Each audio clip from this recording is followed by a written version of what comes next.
경기도 의정부시 낙양동에 위치한 반도유보라 아이비파크 아파트는 2017년 9월에 사용 승인을 받은 단지입니다. 이 아파트는 10개 동으로 구성되어 있으며 총 939세대가 거주하고 있습니다.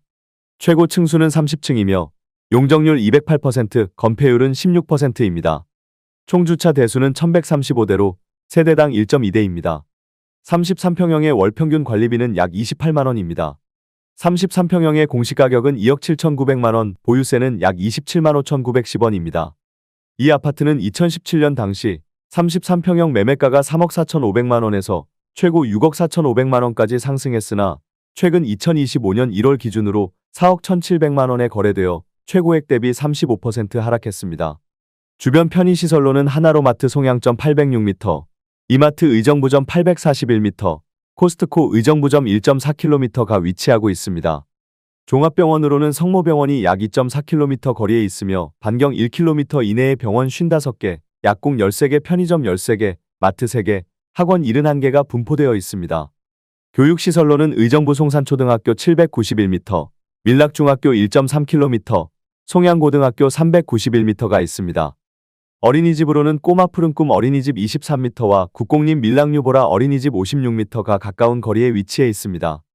교통편으로는 곤제역이 1.7km 거리에 있으며 을지로까지 약 45분, 강남까지는 약 65분이 소요됩니다.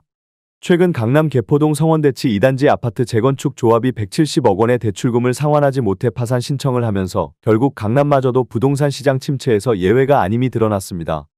강남은 항상 부동산 시장에서 독보적인 위치를 점하며 가격이 유지될 것으로 여겨졌지만 이번 사례는 그 믿음이 더 이상 유효하지 않음을 보여줍니다.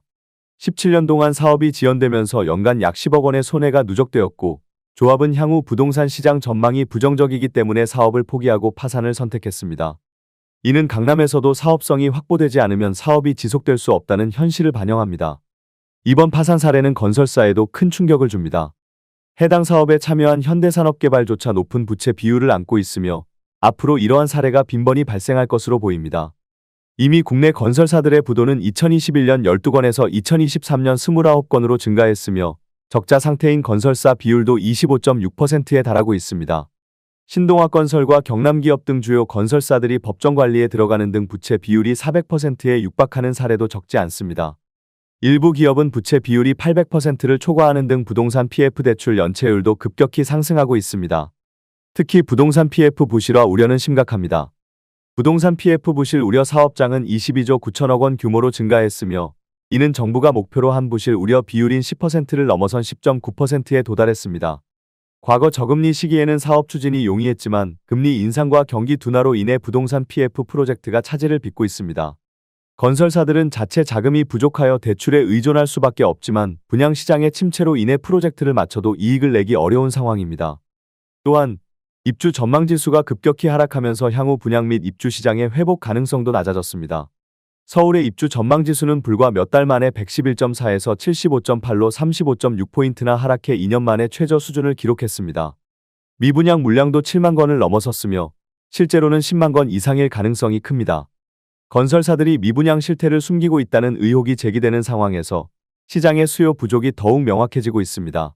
과거에는 강남과 같은 핵심 지역은 부동산 시장의 하락 국면에서도 안정적인 자산으로 간주되었습니다.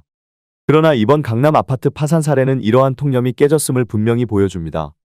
강남에서도 수익성이 담보되지 않으면 부동산 사업은 지속될 수 없습니다. 현재의 부동산 시장은 금리 상승, PF 부실화, 미분양 증가, 규제 강화 등 여러 악재가 겹치면서 심각한 위기에 직면했습니다. 향후 부동산 가격은 결국 크게 하락할 수밖에 없습니다. 공급 부족을 주장하는 일부 의견이 있지만 공급 감소의 근본적인 이유는 수요 부족입니다. 수요가 없는 시장에서 공급만으로 가격이 유지될 수는 없습니다. 금리 상승으로 대출 규제가 강화되면서 주택 매입 수요는 더욱 줄어들 것이며 미분양과 건설사 부도는 지속적으로 증가할 것입니다. 지금까지 강남은 안전지대처럼 여겨졌지만 이번 파산 사례는 강남마저도 시장 논리에서 벗어날 수 없음을 증명했습니다. 결국 빚으로 쌓아 올린 부동산 거품은 무너질 수밖에 없습니다.